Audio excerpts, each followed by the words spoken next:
If you know that you should be doing more networking to grow your business, but you're not sure how to do it in the way that makes the most sense for you and doesn't completely drain all of your time and your energy, well, this is the podcast for you. Hey guys, I'm Sherry Sutton and I am your marketing mentor. And today we're going to talk about networking. It is an incredibly important part of most people's business strategy, not all of them.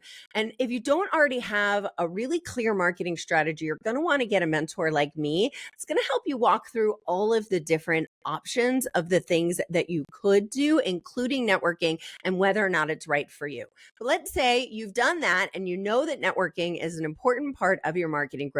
We're going to talk about a couple ways to make it really work for you. My first tip is to go where your clients hang out most, or your referral partners hang out the most. This is the place where I see the most people doing networking wrong. So you want to be very, very clear on who your target audience is and then exactly where they hang out in what groups. It might not be some of the traditional kind of networking groups that you're used to thinking about, right? It might not be a master networks or, one of those, or the Chamber of Commerce. Those are great if you are a business selling to other businesses, or if, let's say, you're just kind of trying to get to maybe a little bit of a broad community within your geographical area. But for many people, the Chamber of Commerce isn't targeted enough. Let me give you a great example of how I look at networking. Let's say that you are I think they're called endodontists. So you're somebody who does root canals. So if I were doing a marketing strategy for someone who does root canals, I would say, okay, where do most of your clients come from? And they would say, well, they get their referrals from people who have gone to their normal general dentist and have been told that they need to have a root canal. Say, okay, cool. So what I want you to do is, I don't want you to do really any social media, no print ads, no billboards, no, any of that kind of stuff. All I want you to do is hang out with dentists. Because if 99% of your business comes from dentists, I just want you to hang out with dentists. So in that case, if we were talking about networking for an endodontist, it doesn't make sense for them to go to, let's say, the Chamber of Commerce or a Master Networks or a BNI, because the chances of finding a general dentist there on the same day when you're there is pretty small, right? Not a lot of those dentists hang out in those places. So what you want to do is create a networking strategy that is tailored specifically to your target audience and where they hang out. So in this case, I would say, hey, find places where dentists get together, and they might not be networking groups. It might be conferences or industry events or dental schools, right? So find places where your specific audience hangs out, or where your referral sources hang out, which is the case for that endodontist, right? Where do your referrers hang out? Well, they hang out with other dentists doing dentist type things. They're not going to be in that, BNI, Chamber of Commerce type of things. Let's do another example when it comes to your customers. Let's say you are a pediatrician and you do home visits and you want to get in with moms, right, of small children, because you want to grow your audience from the time that they're very small so that then you can be their pediatrician for a long time. So your target audience is going to be new moms or people with moms under a certain age. That's a great target audience because there are a lot of networking groups that you can go to that are just moms, right? And I'm saying moms because in general, moms take care of the vast majority of medical decisions. I'm not saying sometimes there's some dads who do that too, but just for the sake of example. Okay, so you're going to be talking to moms of young kids. So there's lots of places that those women hang out, right? There's play groups, there are daycares and nurseries, nursery schools, depending on what part of the country you're in. And there are, again, a lot of moms groups online. You can get in with like lactation consultants. Maybe it's people who are helping with postpartum depression. Finding the places where those moms hang out and get together is great. Mommy and Me Yoga, that's another great idea for trying to get in front of that kind of very specific audience. So if you are networking, sometimes those general types of networking events like the chamber and BNI make sense for you. Often they don't, right? The chances of you hitting your target audience are going to be much, much smaller. And I want you to be going to things where you are going to have the highest chance of meeting people who are either going to refer you or buy from you. So make sure you really understand your target audience and where they hang out to look for information about you and what groups they go to and gather with other people like them. And that's where you're going to find the most clients possible. You don't want to waste your time going to things where it's like, well, maybe I'll find somebody here who might refer me. You, trust me, have other things you can do at that time that are going to grow your business a lot faster. And if you don't know what those are, give me a holler and we'll figure it out. Okay, so that was tip number 1. Tip number 2 is try to go early and stay after. I am notoriously terrible at this. I will, full disclosure, but I realized after a while of doing networking that really the discussions happen both before and after. So you want to try and give yourself time, even if you can't stay before, maybe try to stay just for a few minutes afterwards, because that's where you're going to have those, kind of water cooler conversations, the conversations in the parking lot where you really get to know people and you get to develop relationships. Remember, networking isn't about walking in and being like, here's my business card, buy my thing. It is all about creating long-term relationships. So networking is something that will be a long-term strategy for your business. The next thing is to make sure that you connect with people after the networking meeting and try to do this within a few days. And just, hey, how are you? Great to meet you. Let's set up some coffee. It doesn't have to be in person. So let's talk a little bit about these coffee connects, because there is something to death by coffee. I love doing virtual coffees because it just allows me to build more into my schedule. And frankly, the vast majority of the people that I work with, whether they're referral partners or potential clients, they're busy too, right? They would rather do a 20-minute, half an hour coffee and make it very easy for them to be able to schedule that with you. So I use Calendly.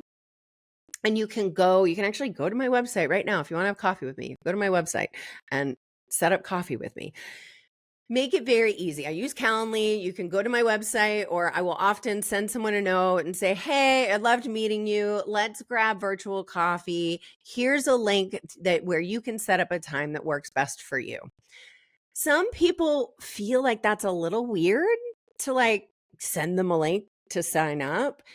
I don't think it's weird or presumptuous at all. It actually shows incredible respect for their time, because you're not wasting time going back and forth with hey, can you do Tuesday? No, can you do what about Wednesday? Well, I don't do Wednesdays. What about you're going to spend more time going back and forth trying to plan something than you will actually having the coffee itself.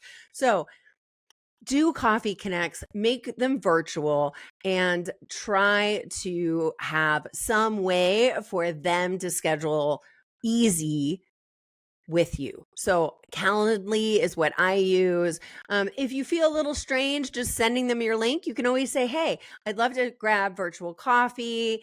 Do you have a link, or should I send you mine? Sometimes that's a nice way to kind of not instantly be like, hey, I know you want to have coffee with me, and send them a link. So if that's a little awkward for you, that's a fine way to do it too. But set up those coffee connects with people who you really resonated with, right? People who you're like, God, I really like you. I want to learn more about you. Could we be referral partners? Or even just potential friends, right? Anyone in a lot of these networking groups is always, whether they're a friend, potential friend, a potential colleague, a potential referral source, as long as those coffees are something that's going to fill your cup, pun intended, then that's awesome. Do them. Absolutely. Absolutely do them. My next tip is to make sure that you are connecting with everyone who is in that networking event, either on Facebook or LinkedIn. From now, for the rest of this podcast, I'm going to talk about Facebook, but you can use this strategy on Facebook or on LinkedIn. It just depends on where your clients hang out to look for information. So again, make sure you understand which of those platforms they're on. And the reason why I choose Facebook or Instagram over other social media platforms is it tends to be a place where there's more two-way communication, and the strategy really hinges on being able to do two-way communication and direct messaging. So what I do is when I'm at an event, I try to get a list from the organizers. I will get, or I'll write down everyone's name as they're introducing themselves. Then I will go on to Facebook after the event. I'll friend everyone who I met. I'll send them a little direct message and just be like, hey, it was great seeing you at the blah, blah, blah event. If you don't know them, then you could do, hey, I just wanted to, a little bit about me, and don't get all weird and spammy like I'm offering 20% off on my blah blah blah. They don't care, right? Be a real person, be authentic, tell them a little bit about you, who you are as a person, because remember, people buy from people. And imperfect people buy from imperfect people. So you want to just be a person, right? Be like, hey, I'm a dog lover who lives in Frisco. I've got 4 kids. And, for work, I am a marketing mentor, right? And if it's somebody who you met and you want to have coffee with, then you could say, hey, let's have coffee. Or you could just say, hey, it was really, I'm excited to get to know you better here on Facebook.